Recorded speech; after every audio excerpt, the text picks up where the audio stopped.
Good leader, ये है आज की इंग्लिश की शॉर्ट स्टोरी। हिंदी में करेंगे इसका ट्रांसलेशन।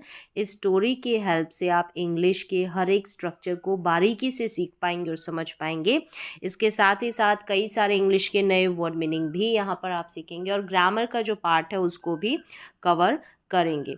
तो चलिए स्टार्ट करते हैं।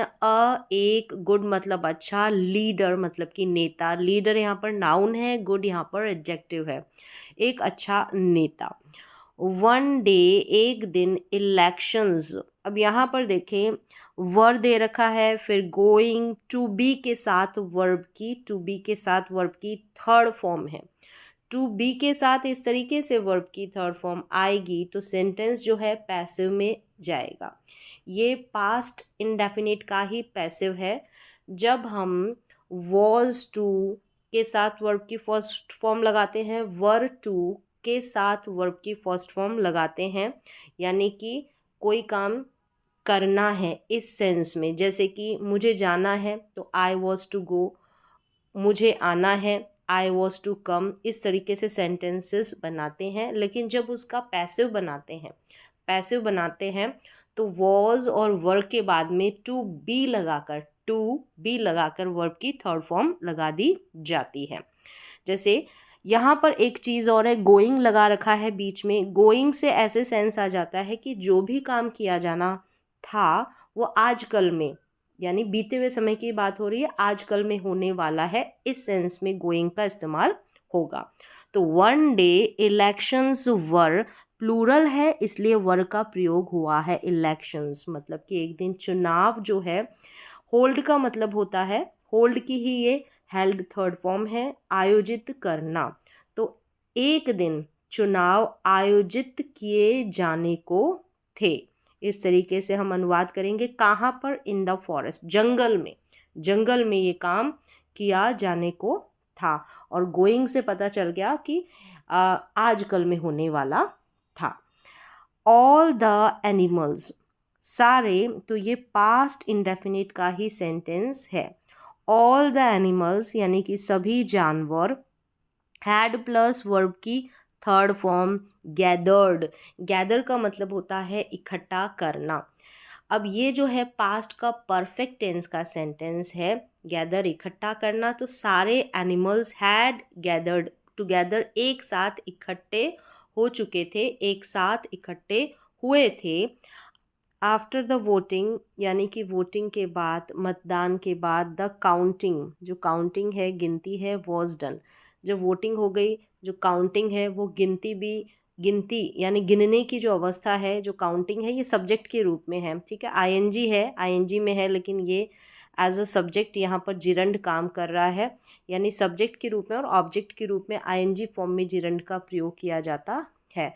तो यहाँ पर जो काउंटिंग है, गिनती है, वॉज थी, कैसी? डन थी। डन यहाँ पर जो है एडजेक्टिव है, यानी जो काउंटिंग है उसकी स्टेट अवस्था की बात की जा रही थी। गिनना जो था ना वो कंप्लीट हो चुका था, तो उसकी जो स्टेट कैसी थी? डन थी, ऐसा कहना यहाँ पर। विदाउट एक्शन वाला ये सेंटेंस है। थोड़ा सा समझना मुश्किल होता है कि वॉज वर्ब के बाद में वर्ब की थर्ड फॉर्म के रूप में ही एडजेक्टिव आते हैं।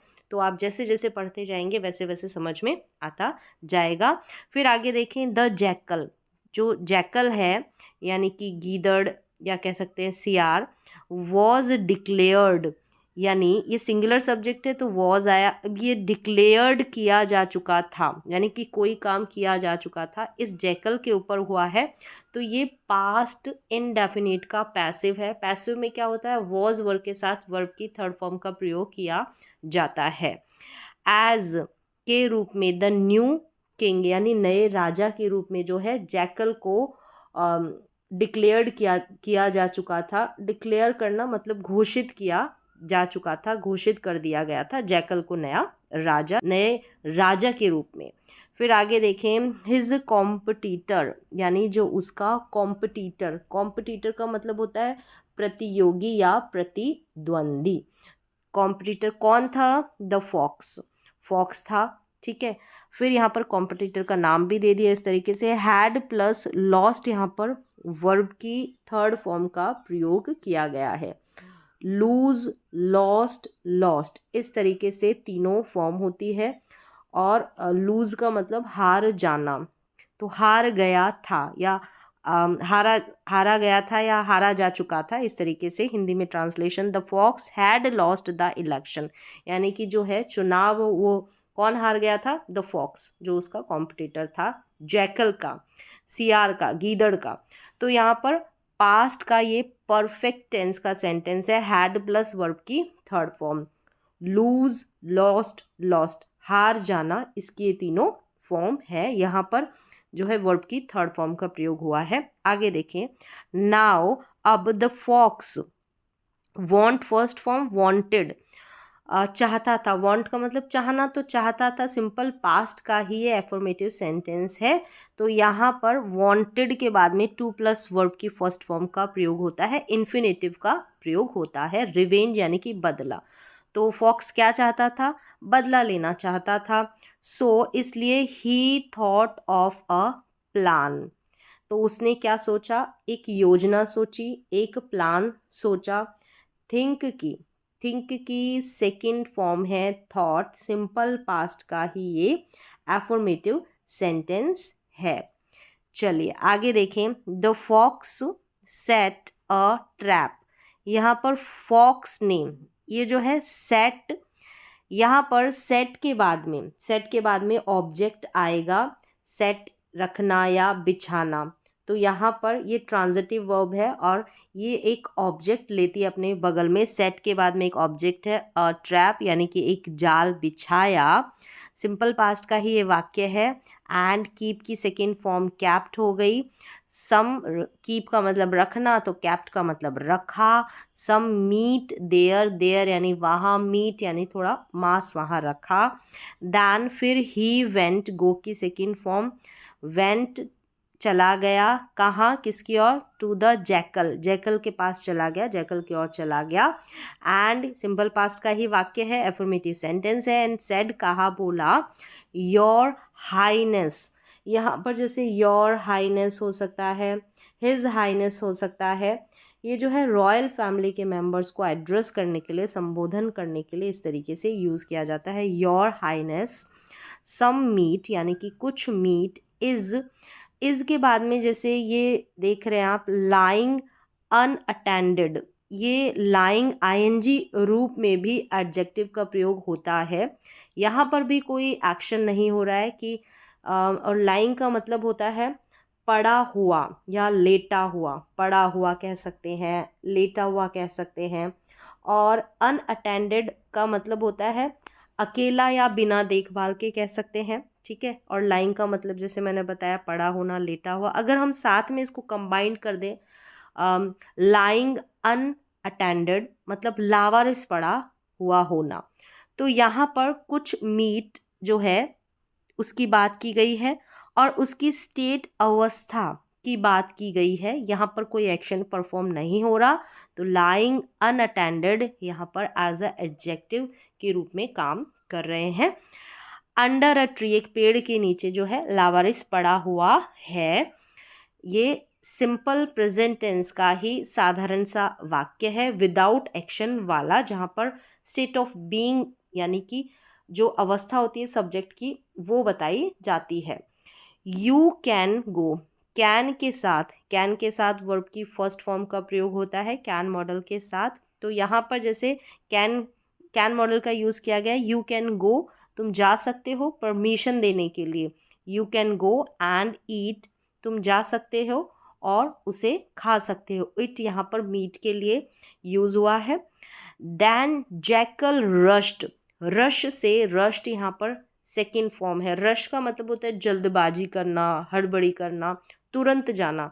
टू द स्पॉट यानी तुरंत गया या जल्दबाजी या हड़बड़ी से गया। दैन फिर jackal, to the spot, spot का मतलब स्थान, उस स्थान या उस जगह।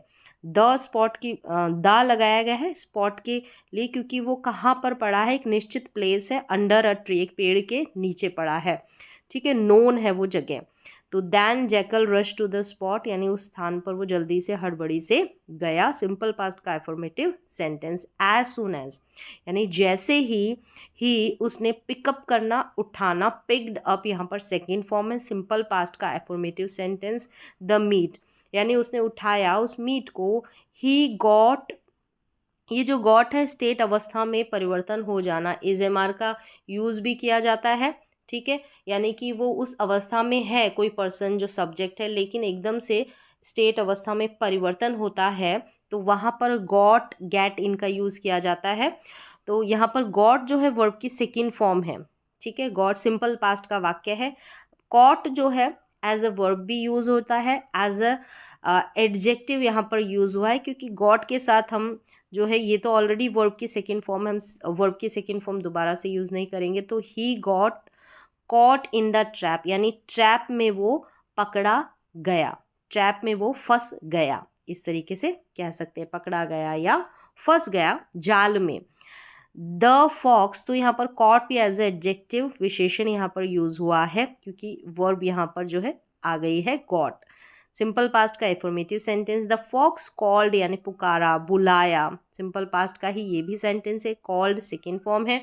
ऑल द एनिमल्स, सभी जानवरों को। एंड शो का मतलब होता है दिखाना, तो दिखाया देम, उनको। शोड यहाँ पर सेकेंड फॉर्म।